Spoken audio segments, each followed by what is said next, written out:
estão olhando a saúde mental pela lente errada. Medidas de bem-estar não é cuidar da saúde do trabalhador. Falar de alta performance virou quase uma obsessão. Mas, será que a conta fecha quando o preço é o bem-estar das pessoas? No episódio de hoje, a gente conversa com uma especialista que tem se dedicado justamente a esse ponto de equilíbrio.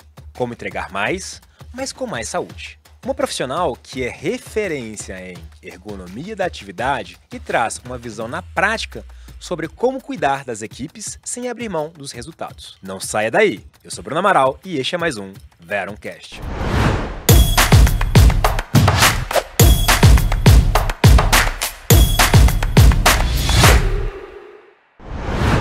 Esta conversa tem o apoio da Veron Institute. Com nossas trilhas de formação, você obtém conhecimentos que vão além da teoria, conectando na prática o que há de mais inovador na indústria da engenharia e construção.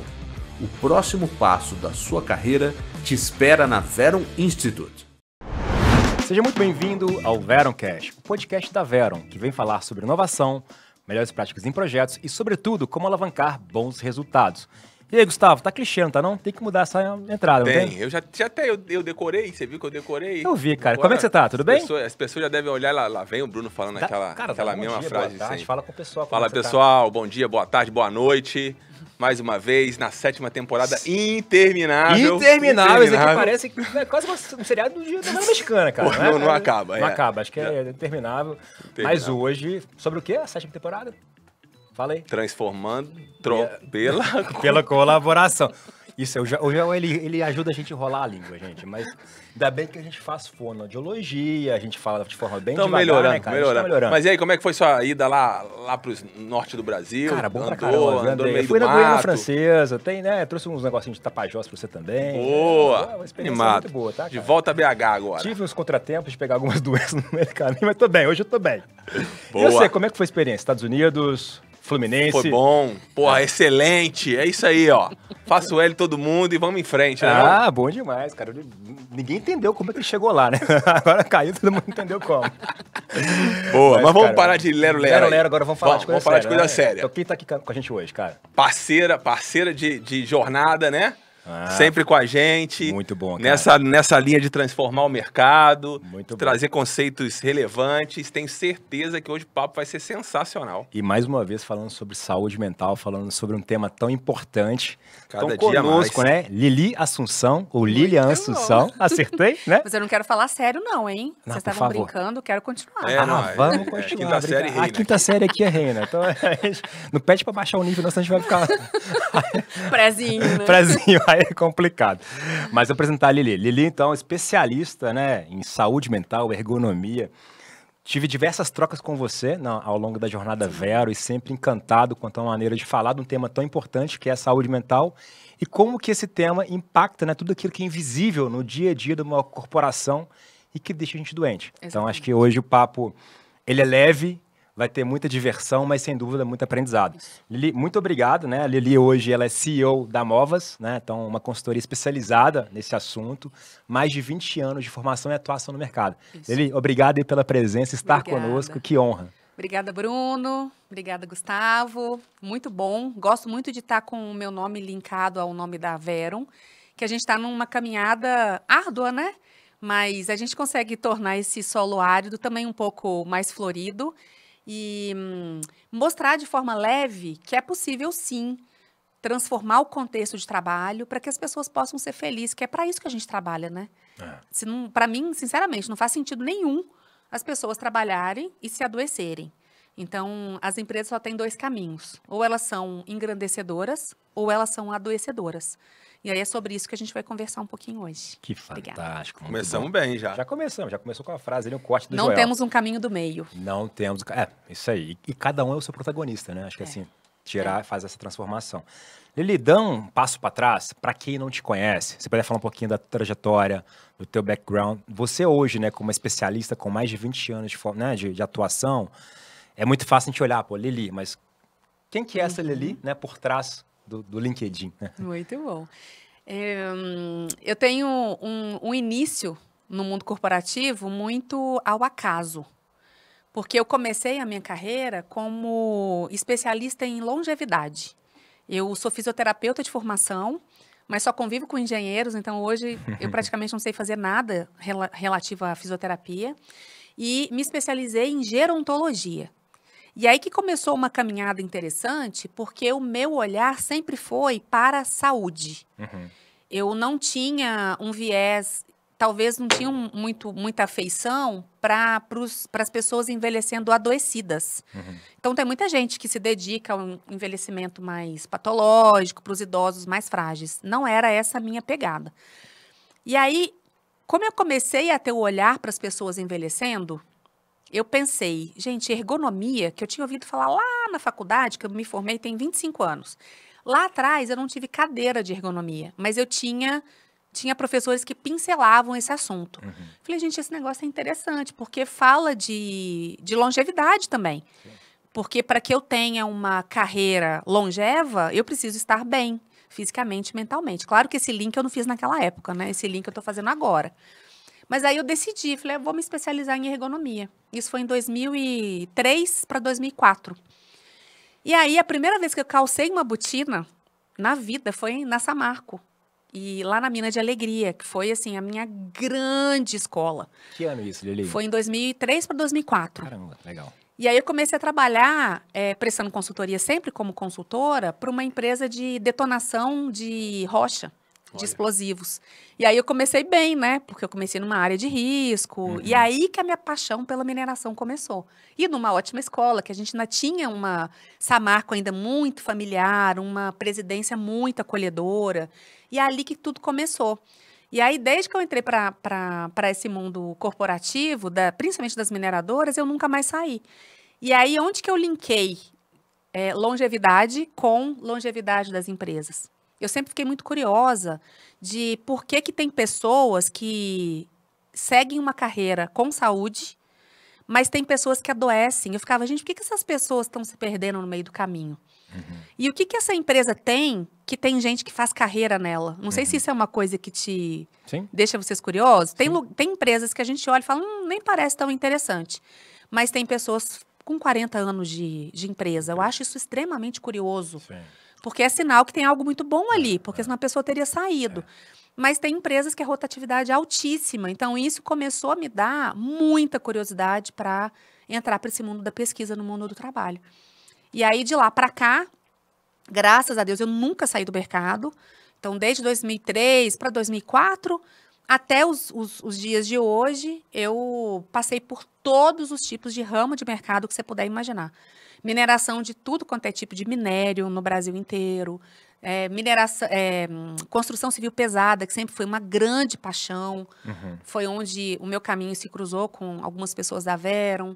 E energia, logística, portos, ferrovia. Foi essa minha caminhada, sempre muito investigativa. Então, eu falo que eu não sei se eu sou ergonomista ou se eu sou investigadora. Porque o meu trabalho é mostrar para os líderes, para as pessoas, aquilo que não é visto a olho nu. Então, essa sou eu. Lá no início, quando você mesmo trouxe, 2003, 2004, né? Quando você começou a tratar sobre ergonomia, era a ergonomia mais clássica, né? Sim. De como se posiciona, postura, sentar, alguma coisa ligado a insalubridade, etc. Sim. Gustavo, sim. Era a ergonomia americana, que lida muito com essas questões físicas, sempre foi o que mais preponderou naquela época. Mas o meu olhar, ele sempre foi mais organizacional. Eu entendia sempre assim, se aquela pessoa está naquela postura, é porque tem algo impondo que ela fique naquela postura. Eu não me conformava que o trabalhador, ele era obrigado a manter uma postura adoecedora porque ele queria se manter naquela postura. Eu acho que isso para mim é incoerente. O que te despertou, né? Porque você, aí pegando o que você falou pra gente agora, né? Você estava numa visão de olhar a ergonomia clássica, e entender ali o que é saúde, né? Física, né? Entender. E o que despertou para a saúde mental, né? Qual foi o acontecimento que teve? Que você falou, pô, isso aqui faz sentido, é onde eu quero me aprofundar, investigar e ter mais... Sim. E aí eu conheci, até a questão do conceito da saúde mental, principalmente no Brasil, é muito torto. As pessoas não entendem muito bem o que é saúde mental relacionado ao trabalho. As pessoas normalmente misturam e esquecem que quando a gente fala de saúde mental no trabalho, dentro do contexto das 4 paredes ali daquela empresa, eu estou falando de como que o trabalho acontece. É simples assim. E aí eu começava a pensar o seguinte, se tem tanta gente adoecendo nesse lugar, tem algo que é da organização, da cultura, das integrações, algo naquele organismo vivo não está funcionando bem. Porque não é possível, isso nas minhas indagações, né? Porque eu já fiquei, hoje não mais, eu já fiquei, sem brincadeira, 2 dias e 2 noites inteiros emitindo relatório. E esses relatórios que eu fazia, que são as análises ergonômicas, é quase que dá para fazer um livro.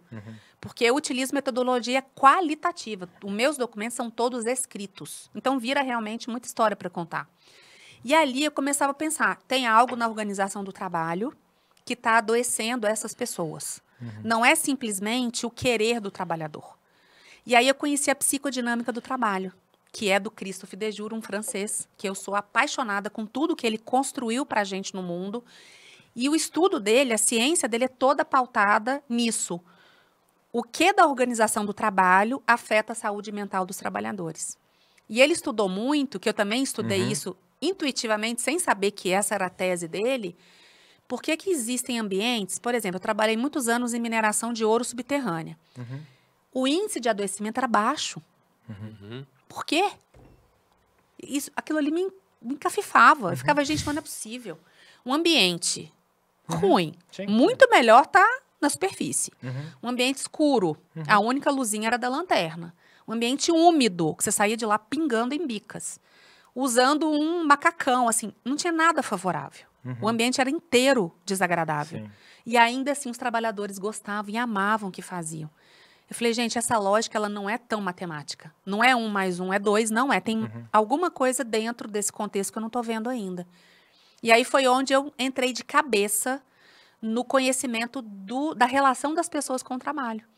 Então, pode ser que o Bruno adoeça, mas pode ser que o Gustavo não, porque a relação que vocês têm com o trabalho é diferente. Para você tem um sentido, para ele tem outra. Sim. E aí eu comecei a entender muito mais profundamente nos meus estudos e comecei a montar o meu grande quebra-cabeça. E aí eu comecei a levar para a liderança. Tinha líderes, né, que falavam, Lili, você está me apresentando uma empresa nova, eu não conhecia essa empresa que você está me mostrando agora. Porque realmente é desvelar aquilo que Isso os não é números dito, não né? mostram. Isso não é dito, né? Às Não é vezes dito. E o que você percebeu no seu estudo e olhando, né, de mercado também, que são essas práticas comuns que tendem a adoecer as organizações? O que você vê de pontos comuns? Gente, eu acho assim, apesar de eu ser a otimista de carteirinha, eu gosto não, acho que isso é da minha natureza, eu sou muito positiva. Mas eu acho que o mundo corporativo está avançando em passos muito lentos. Eu sou uma completamente contrária a comando e controle. O meu sócio até fala, nossa, eu não aguento mais ouvir você falar desse comando e controle, porque eu tenho uma bandeira muito contra mesmo. Só que no Brasil, e não só no Brasil, porque aqui a gente tem muitas empresas que são de fora, né? As nossas mineradoras, grande parte delas não são nacionais, elas vêm com isso. E as Júnior têm sócios internacionais, né? Então... Isso aí. Elas vêm com um comando e controle muito forte. Só que é um comando e controle velado, porque todas elas gostam e sentem afeição pelo colaborativo, porque, de fato, o colaborativo é muito interessante. Só que a raiz dela é comando e controle. Então, é uma empresa muito hierarquizada. E aí, para quebrar essa hierarquia, gente, é algo assim... Talvez na nossa geração a gente não consiga ver isso em plenitude. A gente já consegue ver movimento, sim. Mas em plenitude, ainda não. Então, eu acho que tem muito da estrutura organizacional ainda muito adoecedora. Então, ainda tem ambientes de empresas pequenininhas e de empresas multinacionais que praticam o silêncio. Então, uma das teses de estudo minha é o silêncio organizacional, que começa no indivíduo, mas que vira uma coisa coletiva, um câncer organizacional. Das pessoas falarem, eu levar ideia? Eu não. Eu levo a ideia, já vem com 10 pedras na mão. Isso é um movimento pequeno, mas quando a gente vai ver, ele soterrou essa organização. Então, tem muitos pontos negativos ainda. Acho que o nosso setor ainda se exacerba, né? Porque acho que é um setor muito tradicionalista, muito com cultura enraizada, com a visão do herói da obra, ou seja, aquele cara que tem que ser responsável por tudo, dar o direcionamento, né? Tem que passar por ele a aprovação. Então, acho que isso Gustavo, só mas vem isso aumentando. não vai funcionar mais. Eu falo que isso está completamente fora de moda. Por quê? Porque os números estão aí. Sim. Claro que os adoecimentos, eles vêm vindo ao longo dos anos. Desde 1990, que ali teve um boom, tanto é que as normas regulamentadoras se fortaleceram muito lá para os meados de 1990. De lá para cá, muita coisa vem mudando e muita gente elas não vêm adoecendo do nada, elas vêm perdendo o sentido do trabalho. Não sei se vocês conversam sobre isso com as pessoas. Não, o que eu ia te perguntar era justamente isso, assim, nós leigos, a percepção que nós temos é que de um curto período para cá, isso está muito mais hype do que antes, né? Ou seja, Está sendo muito falado, eu me lembro, por exemplo, 2010, 2012, que eu estava na Petrobras, ou seja, a gente está aí 10 anos, não é nem isso, 12 anos, não se falava nisso. Não se falava. 10 anos atrás, esse assunto não se falava, né? Era até visto, era mal visto, falar assim, o que é isso? Hoje é um assunto que... já tem consciência. E aí, assim, realmente aumentou? Você que estuda isso há 20 anos, realmente os casos anteriores eram menores ou não, ou existiam, mas não apareciam? Ou realmente não? Nos últimos anos isso tem aumentado exponencialmente? Sim. Eu acho que é um pouco de tudo. Eu acho que sim, aumentou. Vou explicar o que eu percebo que tem acontecido. Mas sim também que naquela época não era falado. Não só não era falado, como não era identificado. Então, tinha muita subnotificação, tinha muitos registros de algumas patologias que eram caracterizadas de outra maneira, mas que, no fundo, a raiz mesmo, ela era organizacional, ela era do clima, ela era das interações. Mas o boom veio, gente, primeiro assim, as condições de trabalho não vêm mudando. Não vem mudando. Tem mineradoras que eu já trabalhei que ainda tem uma condição física muito ruim. Muito ruim. Equipamentos móveis muito degradados. Condição física mesmo, que você fala, gente, como é que pode a pessoa trabalhar 8 horas num lugar desse? Então, isso parece que um pouco parou no tempo. Mas as pessoas não querem trabalhar. As pessoas perderam o gosto pelo trabalho. Eu falo que o trabalho está chato. Então, as empresas que não estão se incrementando, não estão ficando mais inteligentes. De forma carinhosa, né? Olhando para isso realmente como... Isso, para mim, é um problema. Isso vai mexer com a reputação da minha empresa.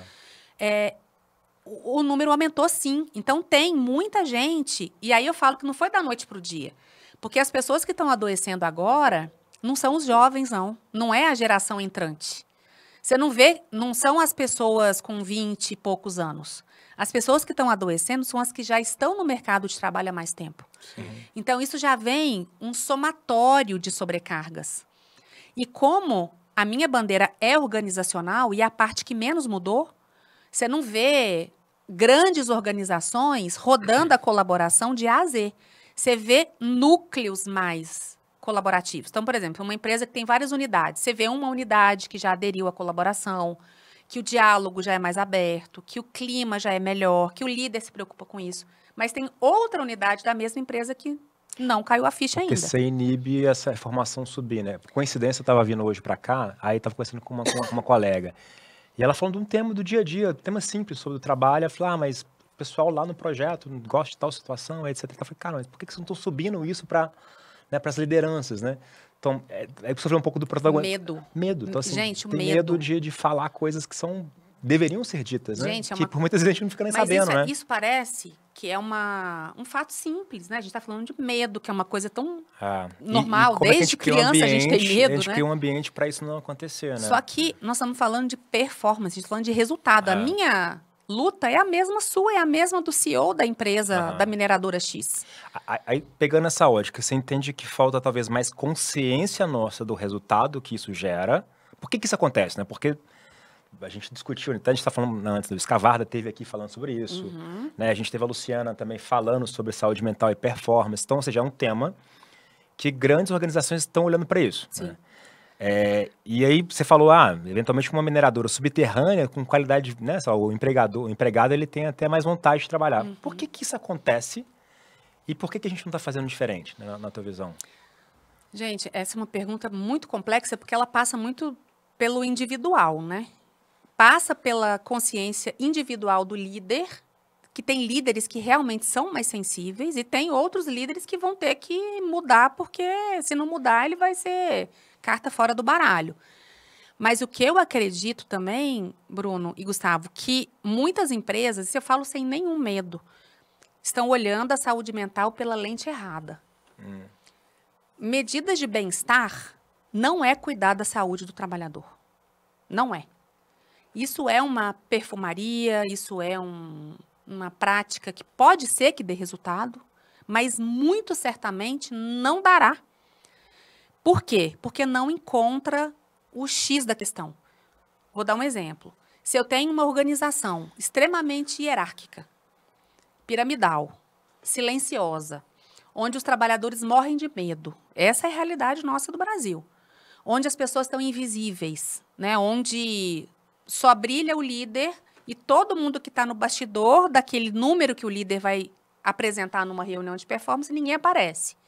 Uma reunião onde o líder está com uma cara horrorosa, uma cara amarrada, e ele quer que as pessoas colaborem na reunião. Então, são sinais que não são ditos, mas que comunica bastante, que cria esse ecossistema que reforça o medo. Como que, sinceramente, para mim isso é incabível. Assim, não consigo imaginar um cenário desse dando certo. Sim. Eu não consigo olhar para isso e pensar que isso é sustentável. Sim. Então, qual que é a minha grande chamada para os líderes agora? Não é mais opcional. Olhar para a questão da colaboração, quebrar essa verticalização e fazer um ambiente mais horizontal. E essa horizontalização tem muita metodologia, inclusive tem uma que eu adoro, que é do Beta Codex, que fala sobre maestria. Que não é mais você falar sobre como fazer e por quê. É você falar quem. Quem vai fazer? É você conseguir identificar na sua equipe mestres naquele tema que não necessariamente é o líder. Só que numa organização vertical, isso nunca vai acontecer. Então, qual que é o primeiro câncer organizacional, que eu acho que é ferida organizacional que a gente tem que combater? É o silêncio e o medo. Se a gente não combater isso, né, e eu estava falando das medidas de bem-estar, o que adianta esse cenário todo ser negativo, mas ter uma ginástica laboral?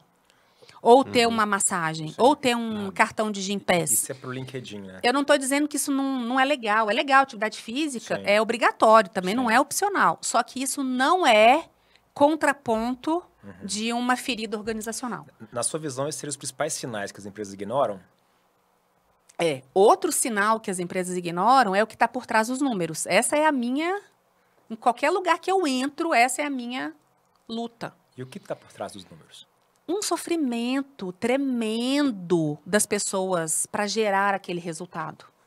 Então, quando você desmascara o número, que muitas vezes ele pode ser bonito ou não, por trás tem um bastidor de inúmeras pessoas que querem que dê certo. Eu acho que é isso que muitas organizações não conseguem valorizar, é que todos que estão ali estão esforçando para dar certo. Não tem ninguém puxando para o lado contrário. Porque trabalhar faz parte da vida humana. A não ser que seja uma pessoa com transtorno psiquiátrico, que ela está ali para detonar tudo, tirando essa pessoa, que nem deveria estar lá, né? Ela quer fazer parte. Todo mundo quer fazer dar certo. Sim. Só que o bastidor é horas viradas na madrugada para poder fazer um relatório que quando você entrega, o líder não te agradece. Todo mundo tem certeza que vai se identificar com isso. Quando você prepara um relatório, o líder fala, não preciso mais. Isso aqui agora já não faz mais parte. A pessoa, poxa, mas eu passei a noite fazendo. É quando um trabalhador está na reunião, que ele abre o microfone para falar e completamente ignorado. Ou quando um mecânico está vendo que o negócio vai estourar na ponta e essa informação dele não é estratégica. Ou quando tem gente adoecendo e o pessoal da medicina fala, não, isso aqui vai manchar a nossa estatística. Sim. Então, assim, esse é o bastidor que as empresas que são inteligentes, elas querem tirar o bastidor e colocar no palco. Isso tem que ser visto. A fala, por isso que eu gosto dos dados qualitativos. Eu nunca usei uma ferramenta quantitativa, nunca. Não sei nem como é que ela funciona. Mas não quer dizer que os meus dados quali não virem números, mas é a partir de uma história. Então, o que eu acho que está enviesado é entender que saúde mental é medida de bem-estar. Então, não é uma coisa vai resolver a outra. Tem, de repente, uma unidade de uma empresa com uma insatisfação tremenda com salário, comparação entre estados, que as nossas empresas que a gente está estão em vários estados diferentes. Adianta você dar para ele, não, a gente vai dar um chocolatezinho no final do dia, como o dia do homem, dia do não sei o quê. Não resolve. Então, para o Brasil dar um salto, para ir para a próxima página, parar de ficar falando, os números aumentaram, o Brasil está no ranking na América Latina. Primeiro lugar de adoecimento. Primeiro lugar. Você acha que isso é por acaso? Eu adoro quando isso acontece, porque isso é reflexo realmente da sociedade que está doente. Ninguém quer trabalhar, as empresas estão chatas, não se reinventam, os líderes apontando ainda dedo na cara, muito assédio. Tanto é que agora teve a revisão da NR1, falando sobre aspecto psicossocial. Empresa nenhuma admite assédio. Não, aqui não tem isso. Tem sim. O assédio é velado, ele está entre quatro paredes. Ele está numa reunião onde o líder não te permite falar, onde é aquele olhar paterno. Sabe, que seu pai te olha e fala, fiz besteira aqui. Como é que você perguntou isso, né? Isso aí. Então, enquanto isso tá vendo? A gente estava brincando de quinta série. Enquanto a gente não sair da quinta série organizacional, isso não vai mudar. E tem um médico que trabalha comigo, o Dr. Vitral, um monstro de sabedoria, que ele fala, gente, a conta não chegou ainda. Ainda não, ainda é a prévia. Sabe quando você pede no barzinho? Me traz uma prévia. Nós estamos na prévia. A conta ainda vai chegar, se as empresas não acordarem. Agora, a gente está falando bem muito da parte interna, né? Das ações da empresa que, de certa forma, corrompem o ambiente. Agora, os fatores externos, aí, por exemplo, redes sociais, inteligência artificial como uma pressão em cima de produtividade. Como isso traz também um somatório mais explosivo ainda para esse contexto todo? Nossa, sensacional, gente. A inteligência artificial, para mim, assim... Ontem eu até gravei um episódio nas minhas loucuras, né, de querer externalizar tudo que eu penso. Porque as empresas que eu vou, eu escuto o tempo todo assim, Lili, chegou uma máquina ou chegou um robô, ele vai tomar meu lugar. Aí eu penso, gente, não vai. Sabe por que não vai? Porque a inteligência artificial, ela funciona a partir de alguma coisa. Então, ela é uma baita de uma aliada. Só que tem um detalhe. É o que eu falo pro operacional. Eu fico, gente, se prepara. Estuda, se desenvolve, aprende, paga curso do seu próprio bolso, porque a gente está falando da sua carreira. Então, assim, se é a partir de... E a inteligência artificial já é realidade, como que eu faço para que isso seja uma aliada? Né? Como que eu faço para ela ser uma baita de uma copilota das minhas atividades? Agora, uma coisa que eu acho muito legal, que eu pulei de alegria quando eu vi, que algumas atividades, profissões de fato vão acabar. E profissões repetitivas, tudo gente. Bem, acontece de tempos em tempos. Ontem eu estava contando que eu trabalhei uma época numa empresa de ônibus para tentar transformar esse ambiente de trabalho. E aí eu entro numa salinha que tinha 2 trabalhadores, 2 computadores. O que esses 2 ficavam fazendo a vida inteira? Analisando as câmeras que eram colocadas dentro dos ônibus. Então, eram microcâmerazinhas, cada uma relacionada a um ônibus diferente. E o que eles tinham que ver? Erro. Fraude, algum erro do motorista, alguma coisa que acontecesse fora do script. Era isso que ele fazia o dia inteiro. Gente, e esse cérebro? E essa criatividade? Esse querer? Essa vontade de fazer algo diferente? Onde essa pessoa simplesmente... ela estava ali, aquele cérebro escondido atrás de uma atividade que precisa, de fato, acabar. Sim. Então, a IA, para mim, é isso. tornar o ser humano um pouco mais bem aproveitado. Então, essas tarefas, call center, medíocre, esses call center muito basiquinho, vão acabar e a pessoa que vai estar por trás do call center fazendo atividades que são humanas, entendendo os casos, usando a empatia, coisas que precisam realmente do humano para resolver. Então, eu acho que para a ergonomia vai ser um avanço muito grande. Tarefas repetitivas, monótonas, extremamente adoecedoras e de potencial de acidente, essas aí vão acabar. Mas tirando isso, gente, o ser humano, é o calor humano, é o olho no olho, é a intuição, sabe? É a reflexão crítica das coisas. Isso não vai acabar nunca. A inteligência artificial precisa da gente. Sim. Mas você acha que a pressão de ser mais produtivo, utilizando essas ferramentas, impõe a pessoa, ao profissional, mais pressão do que seria o necessário? Eu não acho que vai ser... Meu ponto de vista, posso estar super errada. Eu não acho que vai aumentar mais do que já está. Porque a IA já está aí. A gente... Não sei se vocês já entraram nas salas dos equipamentos não tripulados. Que tem mineração que, pela área de muito risco, tirou o homem e Sim. Eu esse desenvolvi um equipamento projeto assim. não é tripulado. Só que para a gente, da ergonomia, esse é um ponto de atenção extremamente interessante, porque eu elimino, de fato, um risco de acidente. Acidente, claro. Só que eu tiro do humano aquilo que é mais fundamental, que é como que eu percebo o meu trabalho. Sim. O motorista, o operador, ele não tá ali, só vibração, ele não só enxerga, tem mais estímulos do que o da visão. Eu tenho da interação com outros equipamentos, eu tenho o cheiro do equipamento, eu tenho a vibração do equipamento, eu tenho toda a percepção do entorno. A aceleração. Tudo. Tudo, O operador, ele fica tão íntimo do equipamento que ele fala, hoje, ele põe apelido, né? Hoje o fulano não está bem. Hoje eu estou sentindo que está faltando óleo, está faltando água. Isso que é interação homem-máquina. Então, eu realmente eliminei um problema, mas eu criei um outro problema que provavelmente vai ser adoecedor pela monotonia, porque eu imponho a pessoa a outro tipo de estímulo. Então, eu não acho que a pressão vai jornada, aumentar. inclusive, ela é menor, né? Porque o nível de atenção dele é diferente. Ela né? é menor, mas ela é extremamente monótona. Por isso, você porque pode você ficar tem um risco de uma acidente hora, maior, né? mas eu tenho ali uma monotonia imposta muito grande. Exato. Então, o que eu acho, Gustavo, que me preocupa muito quando eu vejo ambientes de trabalho, mesmo que não sejam otimizados pela IA, com uma pressão muito grande por produção, porque eu falo, esse líder não conhece o bastidor. Sabe por quê? O bastidor, gente, é uma equipe gigante, tentando dar o seu melhor, tentando interpretar os dados, tentando fazer com que a coisa dê certo, a partir daquilo que eles têm na mão para poder executar o trabalho. Sim. E aí eu percebo isso. Quando eu vejo muita pressão, eu falo, gente, as pessoas não estão enxergando o que está por trás, que é o cansaço, que são pessoas esgotadas. Hoje você entra em qualquer empresa, você pergunta, e aí, tá tudo bem? Tá tudo bem. Mas por trás tá uma pessoa extremamente cansada.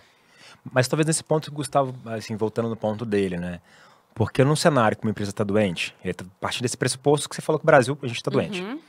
E aí você vai querendo aumentar a produtividade, você vai colocar ali mais contexto sobre a eficiência de IA, mundo, mundo, né, de redes sociais, tirando a atenção. Então, esse profissional nessa empresa que não está escutando os sinais, isso talvez uma panela de pressão ainda pior. Vai ser uma implosão. Vai ser uma implosão. Só que aí tem a receita que pode virar, o ruim pode virar positivo. Porque nessa empresa que decidiu utilizar a IA e entendendo que isso vai otimizar os resultados, ela também pode dar um passo atrás e começar a mudar a sua receitinha interna, né? Então, o externo ajuda a melhorar vai ajudar a melhorar o interno, porque ele vai perceber, olha, eu preciso comunicar mais com os trabalhadores, eu preciso conhecer mais o que eles fazem, eu preciso ver se as tarefas estão bem distribuídas, eu preciso ver se os tempos estão ok. Porque quando chega uma demanda, o líder não pode se comprometer com essa demanda, sendo que não é ele que vai fazer. Quem vai executar é a equipe. Você que teve N casos de transformação nos seus 20 anos, né? E aí, entendo que você falou que então a empresa está doente e você precisa atentar para isso. O que instala? Possivelmente deve ser o líder que deve te procurar, né? Um líder que te chama. O que você entendeu? Por que esse líder te chama? De onde que Ainda, parte essa vontade, ainda. né, de mudar? Tirando a minha última experiência, que a gente trabalhou juntos, que não foi por obrigação legal, foi porque realmente o líder é um cara foríssima da curva, que ele falou pra mim, Lili, eu preciso enxergar aquilo que eu não que tá distante de mim. A equipe cresceu muito, tem muita coisa que eu não consigo ter visibilidade porque eu tô distante, então eu preciso que você seja meus olhos nisso. Então esse é um ponto assim, talvez eu não vivencie isso de novo. Mas tirando isso, é obrigação legal. Então as empresas estão realmente com muita, gente, mas assim, é muita dificuldade legal de elaboração de documento consistente. E aí esse problema que poderia ser resolvido no Ministério do Trabalho sobe para o Ministério Público. E aí o negócio toma uma proporção muito maior, porque o profissional, o consultor, a pessoa não tem esse olhar para o trabalho real. E aí o documento fica inconsistente e aí começa a ter um monte de problema.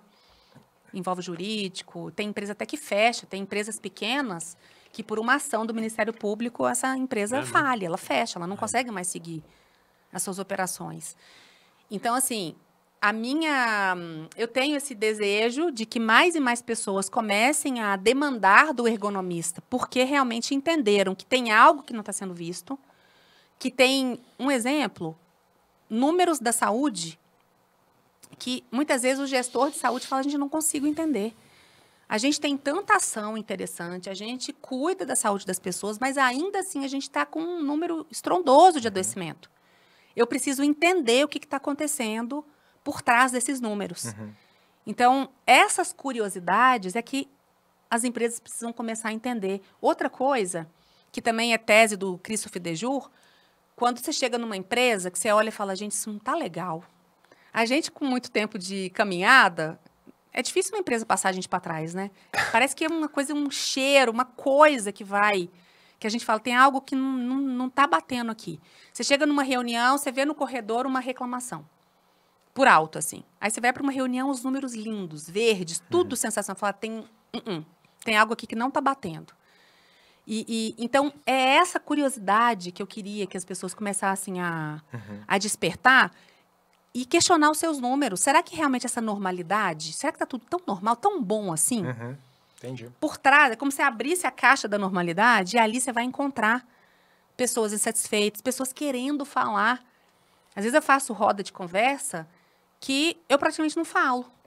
Sim. Porque é o único fórum que essa pessoa tem para falar. Aí eu falo, vamos fazer 2? Um para todo mundo falar e o segundo, aí a gente começa a colocar a casa em ordem. Porque as pessoas não têm espaço para fala. E que tipo de ações você entende que fariam diferença para essa empresa que eventualmente está doente para ficar um pouco saudável? Primeira coisa é não pensar em ações de prateleira e nem ações mitigatórias de perfumaria. Eu acho que só de não passar isso pela cabeça como solução, né, não é uma coisa ou outra, né? Isso pode existir, mas ela não é a medida de solução de problema algum. Primeira coisa, eu preciso ter fóruns horizontalizados onde todas as pessoas tenham a mesma voz. Tem tanta gente comprando várias metodologias de quebra de hierarquia. Nós precisamos quebrar a hierarquia. Quer forma mais prática e barata, e talvez sem investimento, que dá para fazer internamente com habilidade de facilitação de grupo, fóruns onde as pessoas possam falar. Porque eu percebo muito assim, eu trabalho muito com projeto, eu vejo as pessoas indo nas reuniões de performance, por exemplo, aí o cara fala, nossa, eu tinha tanto, nossa, não era esse projeto que tinha que estar indo. Queria tanto falar, queria tanto ter dado um pitaco, queria tanto falar que isso não vai dar certo, queria tanto ter dado um toque que isso, sei lá, o CAPEX vai explodir lá no final do... Coisas do dia a dia, Sim. que as pessoas não têm espaço para falar.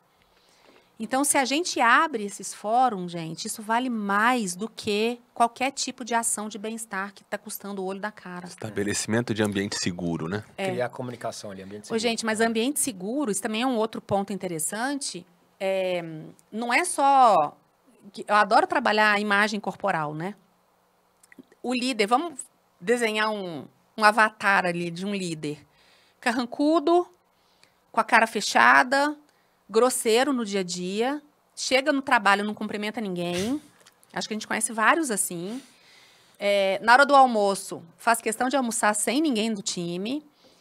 Só ele que fala. Bom, tá bom, né? De incremento para esse avatar. E aí chega na hora de uma reunião, ele fala, e aí, alguém tem alguma coisa para falar? Alguém quer colaborar? Gente, Desiste. pelo amor de Deus. Isso parece coisa boba, mas é isso que depõe contra os resultados no final do mês. Sim. Então, as pessoas querem se... Isso faz parte da natureza humana, se defender. Isso é o não dito, né? É o não dito. que É o você- não dito. Então, assim, o criar um ambiente seguro é para além da política escrita Claro, bonitinho. E como treinar as... Porque Exemplos, assim, né? isso é um pouco de consciência, que a gente, inclusive, o Veroncast está trazendo essa consciência. Sim, Você, no seu podcast sim. também, você traz consciência. Mas como treinar a gente para isso? Porque muitas vezes, talvez, a liderança nem sabe fazer isso, né? Sim. Então, assim, como é que você entende que é o papel que seja nosso, das organizações, para fazer isso de forma mais... Bruno, menos eu acho que sofrida? de duas formas. Primeiro é o dia a dia. Porque tudo isso que a gente está falando aqui é sobre o trabalho real. Não é sobre o dia que você ganha o prêmio de melhor empresa para se trabalhar, não. Sim. É o dia a o dia a dia, dia. no estresse, é no pau quebrando, é no resultado caindo, é no seu, sei lá, o seu board te pressionando, é seu acionista querendo No tirar... melhor dia e no pior dia, né? É esse momento que você vai mostrar se você é um cara assediador, se você é um cara grosseiro, se você é um cara colaborativo ou não. É na hora H mesmo. Sim.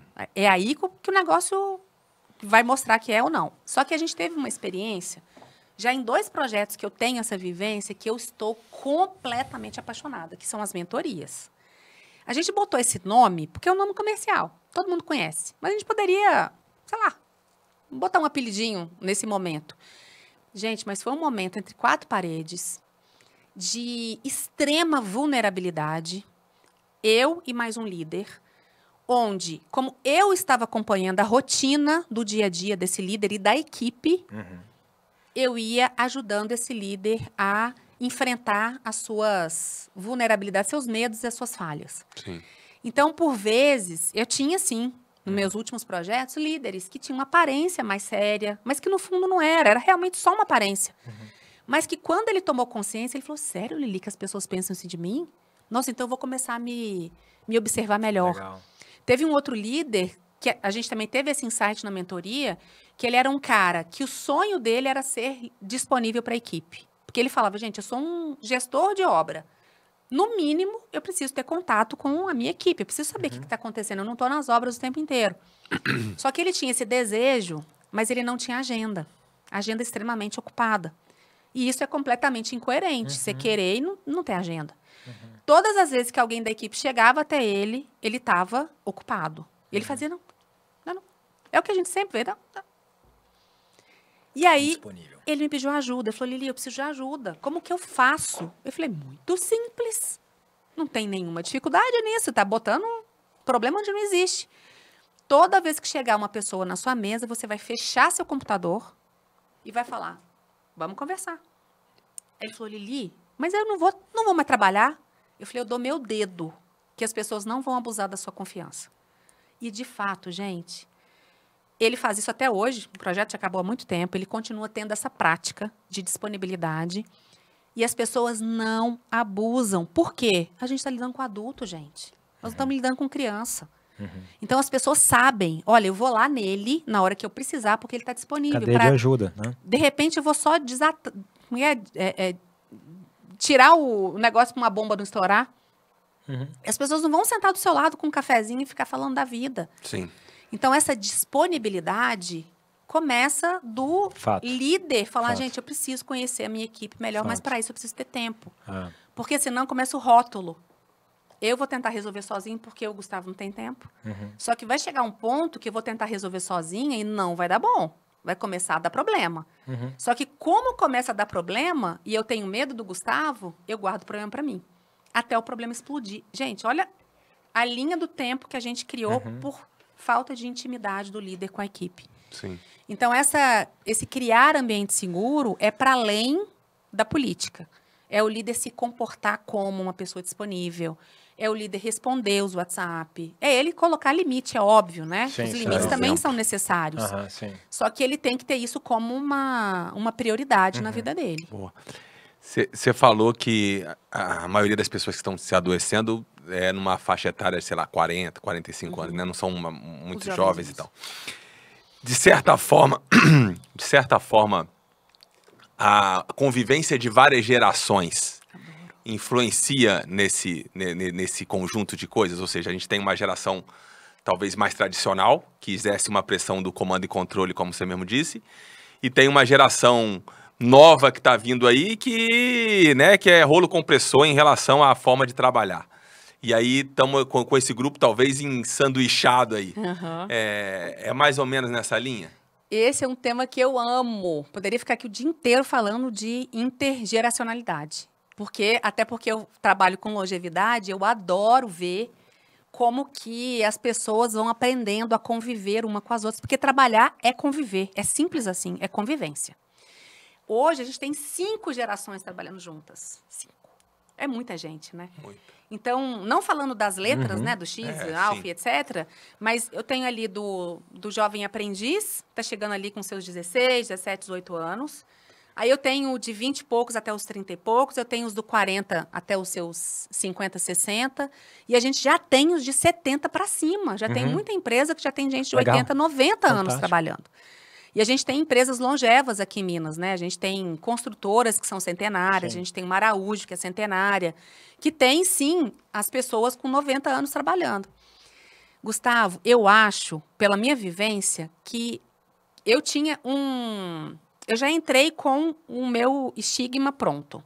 E não vai dar certo. Um engenheiro de 70, eu trabalhei agora com um engenheiro de 70, com um líder de 29. Eu falei, não vai dar certo. Gente, deu certo demais da conta. Legal. Mas não foi um caso, não, tá? Tô falando de inúmeros outros casos que também passa pelo individual. Que porque tem né? os canalhas também envelhecem, Sim. né? A gente tá falando de indivíduos. Mas eu acho que a receita ela é muito mais positiva do que negativa. Complementariedade, né? E os idosos que estão no mercado hoje não são os idosos de antigamente, não. São os idosos antenados. Tem hoje engenheiro fazendo uma segunda faculdade aos seus 70 anos. Hoje tem uma mulher que era dona de casa e era mãe, entrando para o mercado de trabalho com 60, Fantástico. 70 anos. Então, eu acho que essa receita ela tem muito mais a dar certo do que dar errado. E a inteligência artificial, acho que ela pode ajudar tanto, gente, pensando que pode ser um outro cérebro, assim. É o copiloto, adoro falar o copiloto. Uma estagiária até, assim. Por exemplo, tem uma Gemini ali, ou tem um chat GPT. E tem ali um idoso que tem que desenvolver uma atividade que ele, antigamente, não tinha para quem perguntar, ele tinha que ir no manual, lembra? Sim. Manual da máquina, aquela confusão toda. Hoje, não. E não dá trabalho nenhum, porque ele vai simplesmente conversar ou escrever como se ele estivesse conversando com um amigo, uma segurança ali, né? Ele vai lá e pede uma ajuda. Então, a receita ela é muito mais favorável do que eu imaginava. Isso aí quebrou meu preconceito. Fantástico. E no mundo, né, cada vez mais longevo, né? Por que não? Tem um quadro que ele criou que eu adorei. Como é que chama o seu quadro que você criou? Aconteceu no Gemba.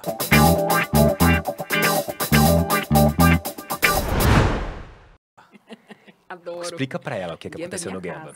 Então, aconteceu no Gemba para você contar um caos, alguma situação que você tenha vivido que, de certa forma, é interessante. Caos curioso, emblemático, engraçado. Engraçado. Combinamos, não. Aí você fica à vontade. Gente, eu tenho muita história legal, mas assim, eu fiquei pensando quando eu pensei no roteiro, né? Eu acho que eu já até comecei a contar da mineração subterrânea, mas eu acho que uma história que é surpreendente, para mim ela foi muito emocionante, foi quando eu fui para o subsolo. A mineração que eu trabalhava, ela estava praticamente 45 minutos para baixo, sei lá quantos quilômetros. Então, era 45 minutos para descer, 45 minutos para subir. Quer dizer, teve uma dor de barriga lá embaixo, teve uma síndrome do pânico, qualquer coisa, deu muito ruim para você. Eu ganhei um projeto agora sim, ferrou. Ai, o Bruno é maravilhoso. Obrigado, porque você tirou meu medo aqui agora. Não, é um mundo à parte, assim. Realmente existe vida no subterrâneo. 45 minutos, tranquilo. É muito tranquilo. Eu prefiro de carro do que descer de elevador. Tá bom. Então, de carro, pelo menos você vai se monitorando. Deu ruim, você vira e volta. Tá tudo certo. Mas quando eu conheci um senhorzinho, operador de uma máquina, que ficava lá embaixo completamente isolado, porque as frentes de serviço, elas são frentes que, por vezes, é um trabalhador por frente. Então, quando o cara tá ali abrindo aquela frente, ele tá sozinho. Não tem ninguém com ele, nem um técnico de segurança, ninguém. E aí eu olhei aquela atividade, fiquei no carro, né? Eu não dirigia, mas com alguém, e ficava, gente, mas que tadinho desse senhor, gente. Mas eu pintei eu quase chorei eu sozinha, né? Coitado desse senhor, meu Deus, que situação horrorosa. Ele deve precisar muito disso, gente. Esse homem deve ser, assim, muito sofrido, deve ser doente, Eu criei um cenário horroroso. E aí desce esse senhor da máquina para poder me contar sobre a atividade dele. Gente, ele me contou, assim, quando ele começou, a frase dele foi a seguinte, aspas, tudo o que eu tenho na vida, eu construí aqui, eu e ela. Ela é a máquina. Gente, eu arrepio aqui, mas assim, aquilo pra mim, eu falei, gente, eu não tô acreditando que profissional medíocre que eu sou. Por quê? Eu pensei assim, se eu não tivesse tido a oportunidade de conversar com ele, a imagem que eu teria era de um senhor sofrido, provavelmente adoecido, numa máquina horrorosa, antiga, numa frente de serviço solitária. Essa seria a minha imagem, que eu acho que tem muitos líderes que também se satisfazem com aquilo que eles veem, mas que eles não se aprofundam na história. Sim. E aí esse trabalhador falou assim, tudo que eu construí na vida foi aqui, com ela. Vem cá para a senhora conhecer. Legal. Gente, ele me levou lá dentro, a máquina mais limpa do que o meu carro. Aí eu fiquei com vergonha, assim, de A a Z, né? Falei, cara, a máquina dele, que é lama lá embaixo, né? Porque é um ambiente muito úmido. Era para estar todo cheio de barro. Um ambiente limpinho. A máquina bem feinha, assim. Não era nada de ergonomia Nova, muito avançada. E aí ele me contou a história dele. Ah, eu comprei minha casa. É aqui que eu eduquei meus filhos. Foi a partir daqui que eu aprendi, que eu fiz curso. Não é operador, ralé, não. O cara tinha feito engenharia. Tudo a partir do trabalho dele. E isso tem pouco tempo, não tem muito tempo, não. Mas aí, gente, isso para mim faz um sentido tão grande, que é a gente começar a pensar o tanto que o trabalho, ele tem significado. Sim. Que o trabalho não é cumprir meta. Que o trabalho não é simplesmente você ter um indicador e sair correndo loucamente atrás daquilo. Não é você detonar as pessoas porque elas não estão entregando aquilo que você acha que ela deveria entregar. É você enxergar que ali tem um ser humano com a sua expectativa, com seus medos, com seus desejos, com a sua família do lado de fora. E isso, para mim, é o trabalho real.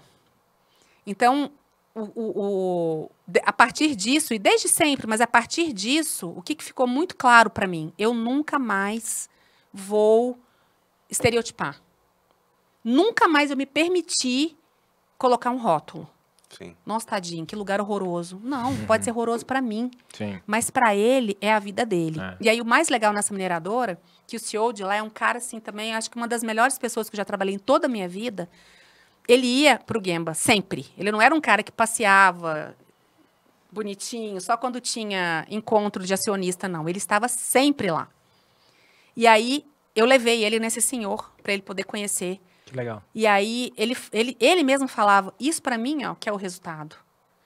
E aí não é o número que se apresenta para o seu acionista, quantas toneladas, quantas onças. Não, é isso aqui, ó. É esse cara que faz seu resultado. Então, falando do início, né, que a empresa ou é adoecedora ou ela é enobrecedora. É isso aí.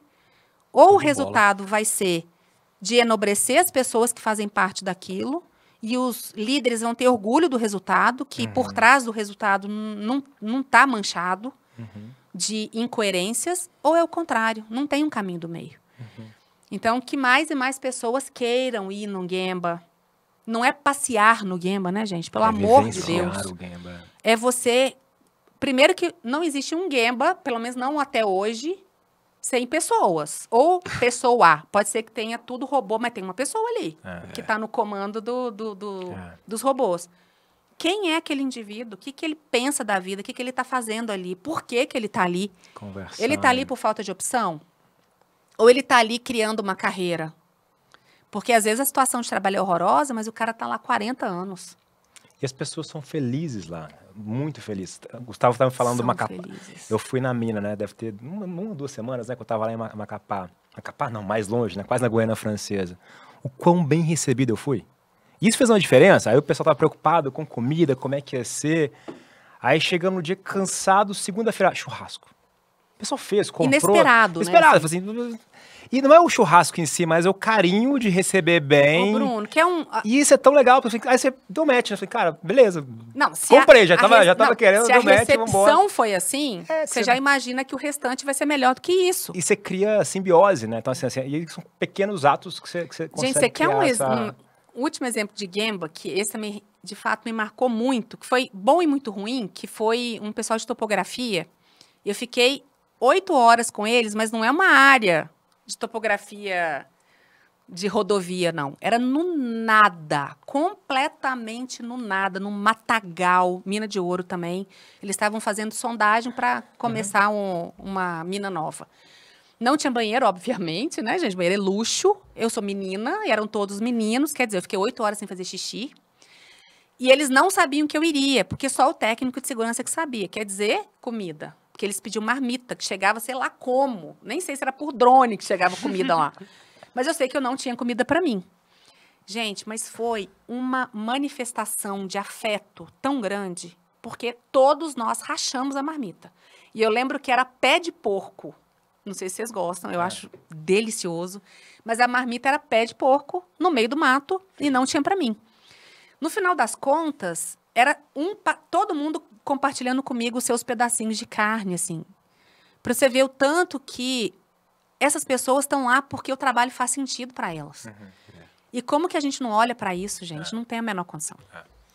Top. E aí, que foi útil pra você, meu amigo? Excelente, né? Agora vamos pro outro quadro. Quem inventou esse quadro foi o Paulo Campos. Cadê o Paulo Campos? Paulo Campos que inventou esse quadro. O que foi útil? O quadro é o seguinte, eu vou trazer o que foi útil pra mim, eu roubo, né? Eu sou maluco, sai esquecendo aqui. Ele tem um Gemini aqui por trás, ChatGPT. Que já criou um relatório. Já criou um relatório, criou sintetizou, buscou na internet. E aí depois a gente pergunta pra você o que foi útil pra você do nosso papo. Então vamos lá. Conversamos com Lili Assunção, CEO da Movas. E ela trouxe logo de cara, na abertura, que a empresa tem 2 caminhos. Ou engrandecer ou adoecer. Isso. Né? Conhecemos um pouco sobre o histórico profissional dela, e ela falou que norteou pela longevidade das empresas. E aí como que as organizações influenciam na ergonomia, na postura do indivíduo, né? Falamos como a cultura, a organização do trabalho afeta a saúde mental das pessoas. Quais práticas comuns que, de certa forma, adoecem. E aí trouxemos o comando de controle, que ela trouxe que é uma bandeira contrária ao comando de controle. Muito bom. Falamos sobre o saúde mental no passado e hoje, e como que isso, de certa forma, teve um boom nos últimos dias. Que as pessoas perderam o gosto do trabalho. Eu trouxe isso também. E aí uma frase também que eu anotei que para mim fez bastante sentido, é que a medida de bem-estar não é cuidar da saúde, né? Medida de bem-estar não é cuidar da saúde, é muito mais amplo.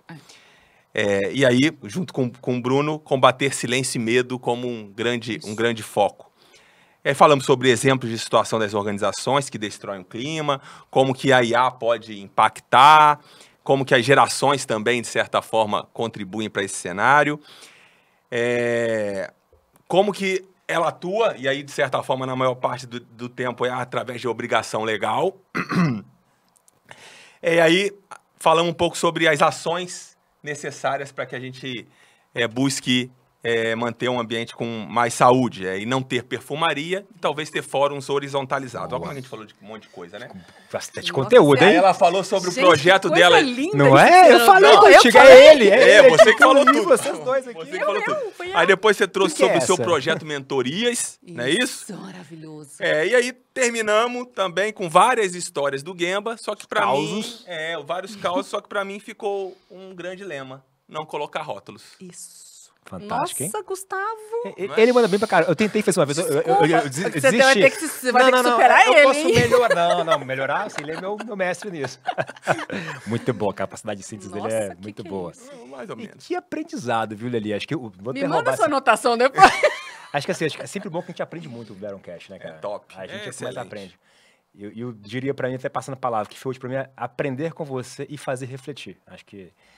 Lili, o que foi útil pra você com a gente? Gente, sabe o que foi útil? Assim, primeiro que estar frente a frente com a materialização da Verum. Eu já falei isso várias vezes, eu admiro de fato o que vocês fazem, porque não é fácil fazer o que vocês fazem. Que é conquistar as organizações a acreditar que vocês estão falando, que o que vocês estão falando dá certo. E dá certo, porque eu vivenciei, né, algo que eu achei que ia ser a grande revolução das organizações. E espero que seja, que vocês tenham plantado uma baita de uma sementinha ali. E esse papo me fez... A gente vai falando, a gente vai se escutando e muitas outras coisas vão vindo, né? Mas o que ficou muito para mim é... Isso que a gente está fazendo aqui é trabalho. Sim. Né? Mas por que não pode ser divertido?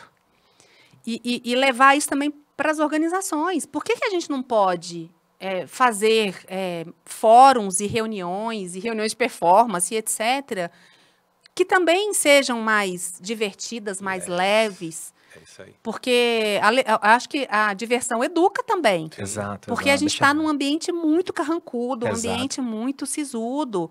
E todo mundo... isso é o último ponto. Saúde mental não tem hierarquia não, tá, gente? Antigamente, quando adoecia por Ler-Dort, era mais o operacional. Não, eu não faço trabalho repetitivo, eu não vou adoecer. Sim. Tá certo, não ia mesmo. Mas agora não. Então, desde o CEO a qualquer um na organização, está exposto à mesma medida.